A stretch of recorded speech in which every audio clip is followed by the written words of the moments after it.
Yoink. Yeah, look at that title. I really should have. I really should have thought of that title better. It's a bunch of blah blah blah blah blah. So I could have titled it Korzybski on the following question, which is how would today's political climate be different if people were educated in GS? And I turned to Chantal Mouffe to help kind of politicize Korzybski a bit, because Chantal Mouffe wants to politicize everything. And why? Because of the ineradicable nature of the constitutive role of passions, of feeling, the relationality of identity. Passions, she writes, refer to the various affective forces which are at the origin of collective forms of identification. By putting the accent on rational calculation of interests or moral deliberation, democratic political theory, or how we think of politics, is unable to acknowledge the role of passions, and so feel somewhat disarmed in the face of things like nationalism, populism, extremism, polarization. And interestingly, you have some connection there with Korzybski, who writes, it's difficult to influence the affect than to affect human rationalizing or the rationalization. We can affect that quicker than we can the affect itself. Okay, so here's her deal. The post-political zeitgeist is what she's identified. And in her book on the political, she responds to this post-political zeitgeist. And the idea is that at the turn of the century, societal evolution has arrived at a point where economic and political developments provided by forms of modernity have allowed individuals to dedicate themselves to cultivating a diversity of lifestyles and dedicating themselves to, I just said that, lifestyles free from antiquated attachments. The free world, the free market has triumphed over communism and the weakening of collective ties. A world without enemies was now possible to be imagined. So it's human progress and exchange. The idea that rational and transparent communication will inevitably lead to something like consensus. And at the heart of this is a sort of premise that at root, human society is motivated by empathy and reciprocity.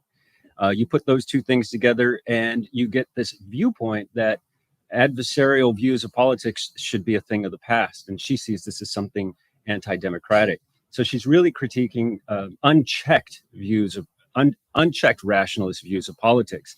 The idea that rational deliberative procedures can ultimately lead to something like a global consensus, an absolute consensus. She says the tendency in democratic theory to idealize human sociality, to assume that we are moved by empathy and reciprocity. If someone were to bring up an instance of the adversarial tendencies within human sociality, that viewpoint might be dismissed under the weight of an unquestioned faith in the progress of exchange and the establishment through social contracts of transparent communication among rational participants.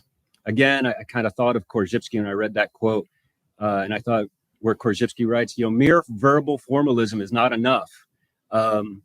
We need more than that. We need to affect the affect. As such, idealized views of rational consensus making are problematic because such views provide few terms for coming to terms with conflict. Violence is afoot when words break down. And so we need terms for coming to terms with conflict. A significant part of her argument, she writes here, is to always be mindful of the antagonistic nature of human sociality can always slide into something like antagonism, the we-they discrimination. In general semantics, we often talk about minding the ETC. Well, with Chantal Mouffe, we have mind the ATG, which would be mind the antagonism. She's always wanting us to keep that as a possibility in our consciousness when we're thinking about our political interventions with others, particularly in moments of disagreement. So the point is, this is a lofty ideal, and wherever there are lofty ideals, I think of Wendell Johnson, I think of over-idealizations. And we might think of it this way. What Chantal Mouffe helps us see is that when idealized views of communication as rational, transparent, and as invariably leading to consensus, when those are taken up as a royal road for achieving post-political aspirations of everyone kind of getting along, those expectations can exacerbate the antagonisms such aspirations aim to overcome. So she's illuminated a hidden dialectic of consensus and antagonism. Yeah, consensus at this point becomes consensus at all costs in a rationalist worldview. It doesn't take into account effects, doesn't take into account language, doesn't take into we, they, doesn't take into death anxiety, doesn't take into social resistance, doesn't take into bodies. All of these things are the life facts that kind of muck things up. And ultimately, you get frustrated, demoralized, and you see things like this, right? Oh, well, just stop trying. Why we you go? Why try? Shut up. You're wrong. That's it. And 62% of Americans feeling like they are afraid to share their political views. So frustration, demoralization leads to moral antagonism, and eventually people checking out of politics altogether. And you just mention a political topic. Oh God, get that out of here. So nobody cares. Vote for nobody. These are all memes you can find everywhere. So what she's saying is what's happening today is the political is being played out in a moral register instead of being defined with political categories. They're established in moral terms instead of right and left debates and antagonisms. We are right and wrong, and that's the moral tone. She advocates for an agonistic view where it would tame the antagonistic enemy's view. Agonism is a we-they relation where the conflicting parties, although acknowledging that there is no rational solution to their conflict, nevertheless recognize the legitimacy of their opponents. They are adversaries, not enemies. They have a consensus, but a consensus to the ethical political principles of political discourse. So she's looking for legitimate political enemies. I'm going to preview some possible interactions in case I don't get to them. But she makes a distinction between politics and the political. I think I'll get to that today. And I see a correlation there between map and objective unspeakable levels. A critique of rationalism and Korzybski's constant reminder to be mindful of the is of identity and the law of non-identification. The emphasis on affect that Mouffe has is somewhat correspondent to, or at least could be connected with, semantic reactions, particularly on the emotional side, and then antagonism and understanding that with general semantics, we have the social time-binding class of life. Adjustment occurs in struggle. So, wow, there's some stuff here. But also this, Korzybski writes, our present commercial civilization can be characterized as an infantile type, governed mostly by structurally primitive mythologies and language involving simply structured semantic reactions. Look at the speeches of presidents, he says.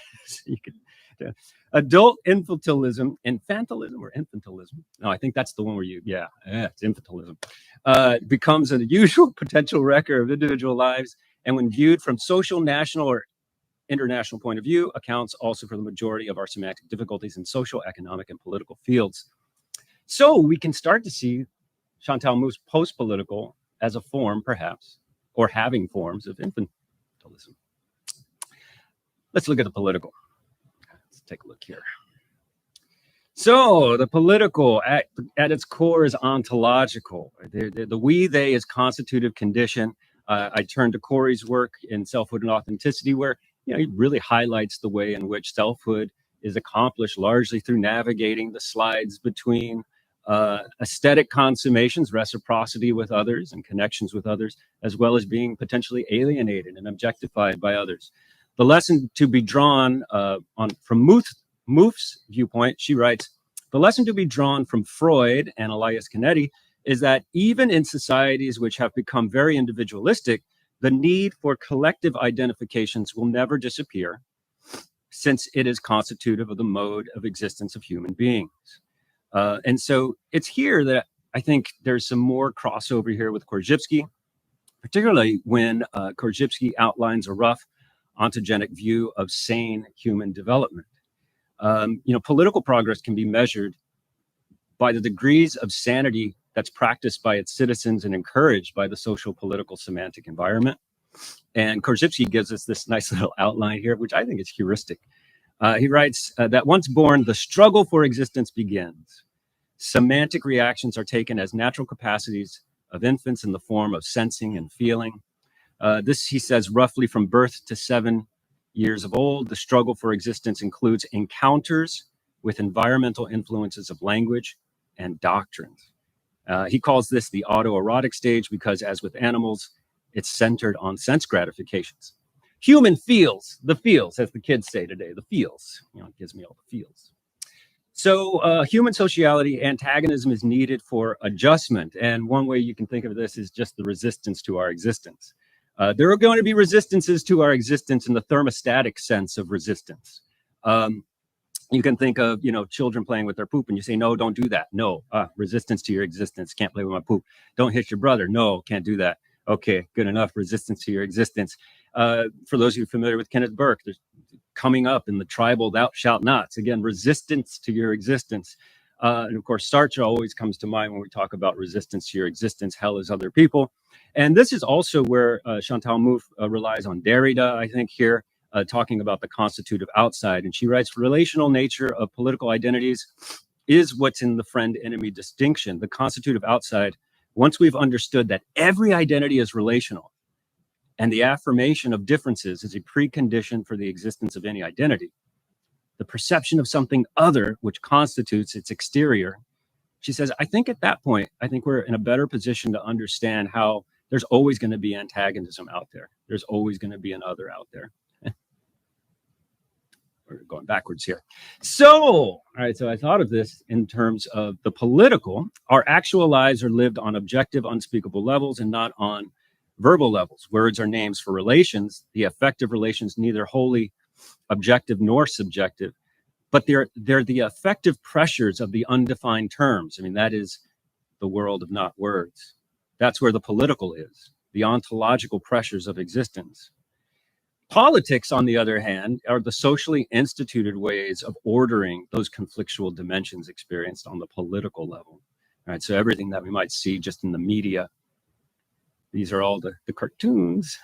Right? These are the symbolic abstractions here that are attempts and ways of ordering what are conflictual dynamics. With few terms for coming to terms with social political antagonism and conflict, again, we can have this moral antagonism arise. So let's look at some infantile reactions of demoralized post-political citizens. When Korzybski talks about infantilism, he says sense perceptions are the only reality that they care about, the infantile adult, projecting their own sensations on outside events. The feels are more salient than actuality. Social political life is a messy place. It's a messy territory. And they have some primitive maps, but they work for them. They provide a sense of enjoyment. Confusing orders of abstraction and ascribing objective reality to terms and symbols, confusing conclusion with inferences, descriptions, with a great deal of semantic suffering being produced. And here they are. These are the sufferings: inappropriate confusions, intolerance, ignoring differences, and prejudice. I want to rely on Eva Berger here in context blindness, because I think there's something here as well. Eva Berger's work elegantly explains the ways that context technologies can dim our awareness of context and dull capacities for properly contextualizing life events. And Berger identifies many symptoms of context blindness, and three of these are cancel culture, identity politics, and tribalism. I think we can also see these as forms of this sort of post-political demoralization, these kind of reactions that come out as a result of that. Over-idealized post-political semantic environments offer citizens few terms for coming to terms with the messiness and the diversity encountered in democratic social political spheres. And this can weaponize and manifest itself as kind of weaponized or desperate tactics of avoidance, like Goffman's notion of tactful avoidance. Cancel culture, identity politics, and tribalism can be seen as examples of tactful avoidance that are perhaps a necessary consequence of the post-political over-idealization. So much weight is being put on transparent communication that it just can't live up to the hype. And so there's sense enjoyment in the tactful art of conversational avoidance. And so with cancel culture, maybe we have a sense enjoyment of the inappropriate semantic reaction. Korzybski writes that we cannot comprehend anything. The infantile adult cannot comprehend anything complicated. They see some elements but miss relative wholes. Word relations have predominance over actualities. Their likes and dislikes are very intense. They have exaggerated sensibility, easily intimidated and frightened, easily influenced by others, dogmatic and stubborn, no middle ground. So cancel culture aims to avoid granting moral legitimacy to viewpoints perceived as offensive by working to silence the offending viewpoint. And there are plenty of examples. Boston Globe story, just when I was crafting this, is identified that there's a majority of college students who feel that it's totally appropriate to inform if they feel some sort of offense, to inform on the offending party. Conservative speakers on university campuses being shut down, deans who support those students are celebrated, academic articles actually explicitly advocating for not talking to viewpoints perceived as counter-progressive, firing people on the basis of viewpoints expressed in speech. And again, remember, 62% of Americans feel afraid to express their viewpoints.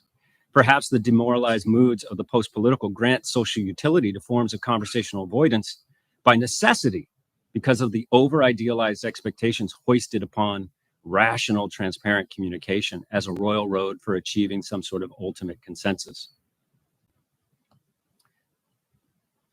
Identity politics, sense enjoyment of the label libel, and narcissism.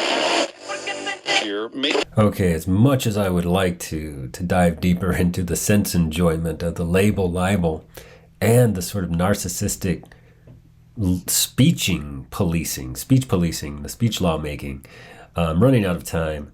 So I'm going to just kind of move to some concluding remarks. The general sense here is that when communication is idealized as a royal road towards a global kind of consensus, it can generate quite a bit of problems, frustrations, semantic shocks.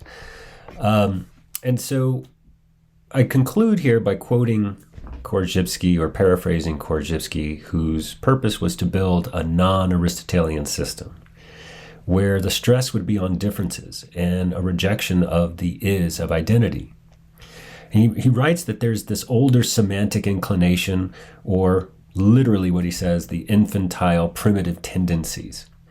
And he argues that for sanity, we have to outgrow those semantic fixations. We have to grow to appreciate the undefined terms and learn to assume the minimum. And the minimum for Korzybski is order, or betweenness, or relations. Right? The contingency of relations, the undefined, silent, contingent nature of living. Maybe it's in this sense that we can understand Mouffe's call for agonism. Mouffe argues that there will always be a constitutive outside. There will always be relationality. That will never disappear because it's constitutive of our mode of existence as human beings, as time-binding beings. And thus, antagonism is always perennial. So though we mind the ETC, we also have to mind the ATG, the antagonism. And she writes that an antagonistic conception of democracy acknowledges the contingent character of hegemonic political economic articulations, which determine specific configurations. They become maps for society at a given moment, but they're precarious. They're pragmatic constructions, and they can be disarticulated as a result of agonistic struggle. Right? Consensus of thought or ideas is not what's needed, but what is needed is a consensus on the institutions that constitute democracy, and for Mouffe, that is the contingent character of living. And thus we need to commit ourselves to this ethical, political values of political association, liberty and equality for all, for instance, and with the acknowledgement that there will always be disagreement. There will always be disagreement. People will always misunderstand us. In a pluralist democracy, such disagreements are not only legitimate, according to Mouffe, but necessary. They provide the stuff of democratic politics. And so my sense is that training in general semantics may just provide pathways for moving towards such agonistic attitudes that would be trained on differences. And so, in conclusion, how would today's political climate be different if people were educated in GS? Well, perhaps we've hinted at an answer today in the form of agonism. All right. Thank you.